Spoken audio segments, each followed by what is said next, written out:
Lire, c'est un peu voyager. Tu as envie de partir?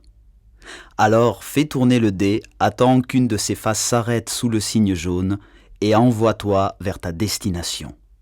Tu avanceras ton pion du nombre de cases indiquées par le chiffre du dé.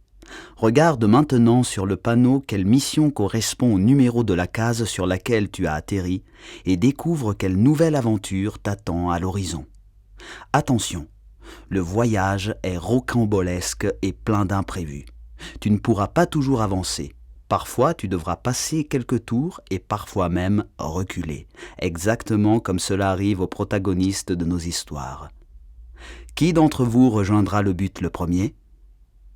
Si l'histoire t'intéresse et si tu veux en savoir plus, écoute toutes les phrases du jeu d'affilée et, si tu es encore curieux, le roman t'attend. Pour simplifier le déroulement du jeu, je te conseille de choisir une personne du groupe, l'adulte qui t'accompagne par exemple, qui lise à haute voix les missions données à chaque case sur le panneau ou bien tu peux jouer en couple. L'un des deux lancera le dé et lira les instructions tandis que l'autre fera avancer le pion sur le parcours. L'homme qui plantait des arbres. Jean Genot, 1953. Départ. Fais un saut en arrière dans le temps jusqu'en 1913 et laisse-toi transporter par la poésie. Case 2. Tu entreprends une longue balade dans les cimes de Provence. Avance de 2 cases. Case 4. Autour de toi, tu ne vois que lavande sauvage et paysages désertiques. Relance les dés. Case 7. Tu campes à côté d'un village abandonné squelettique. Tu as fini ta réserve d'eau depuis hier et tu as besoin d'en trouver. Retourne à la case de départ. Case 10. Le vent souffle avec une brutalité insupportable. Recule de 4 cases. Case 13. Tu aperçois au loin une silhouette noire. C'est un berger. Va découvrir ce personnage et avance de 5 cases. Case 15. Le berger te donne de l'eau de sa gourde et t'emmène dans la bergerie. Prends ton temps. Arrête-toi un tour. Case 19. Quel ordre dans la maison! La vaisselle est faite, le plancher balayé et la soupe est sur le feu. Relance les dés. Case 21. Le village le plus proche est à 1 jour et demi de marche. Arrête-toi 2 tours pour passer la nuit chez le berger. Case 22. On vit mal dans ces lieux abandonnés et les personnes nourrissent des rancunes. Recule de 10 cases. Case 26. Observe de plus près le berger. Il prend un sac, renverse sur la table un tas de glands et sépare les bons de ceux qui sont abîmés. Avance de 2 cases. Case 27. Tu proposes au berger de l'aider à trier, mais il te répond que cela ne te regarde pas. Recule de 4 cases. Case 29. Tu es intrigué par cette affaire de glands et tu veux en savoir davantage. Tu demandes au berger la permission de rester 1 jour de plus.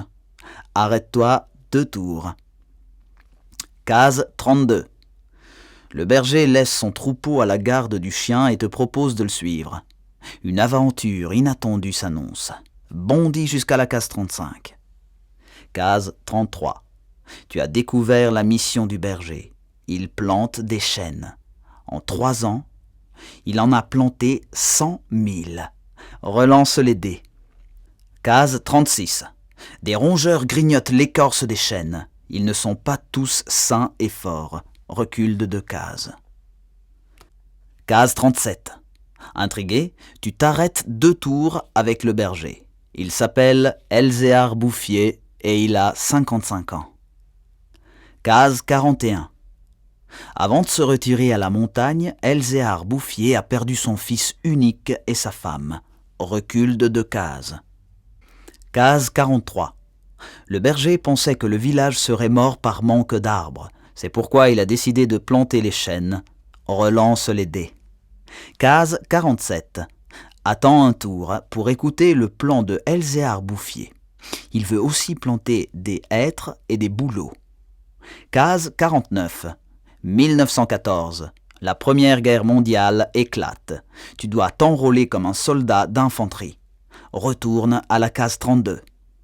Case 51. 4 ans ont passé. La guerre est terminée et tu décides de reprendre le chemin vers les cimes de Provence. Avance de 2 cases. Case 52. Elzéar Bouffier est encore vivant et en pleine forme. Arrête-toi un tour avec lui pour qu'il te parle de ses ruches. Case 55. Les chênes de 1910 sont maintenant plus grands que toi. Case 55.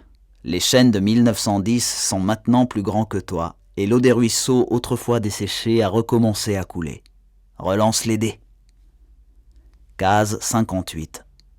À partir de 1920, tu vas rendre visite à Elzéar Bouffier chaque année pour voir de tes yeux la grandeur de son œuvre de reboisement. Arrête-toi un tour. Case 60. En 1939, la forêt d'Elzéar Bouffier est en danger. Une nouvelle guerre éclate et le bois sert pour alimenter les voitures au gazogène. Retourne à la case 32. Case 61. La Seconde Guerre mondiale est terminée. Recule de 4 cases pour visiter de nouveau les cimes de Provence et en observer la transformation radicale. Arrivé. Le paysage est luxuriant. Plus de 10 000 personnes doivent leur bonheur à Elzéar Bouffier. Es-tu prêt à planter ta forêt ?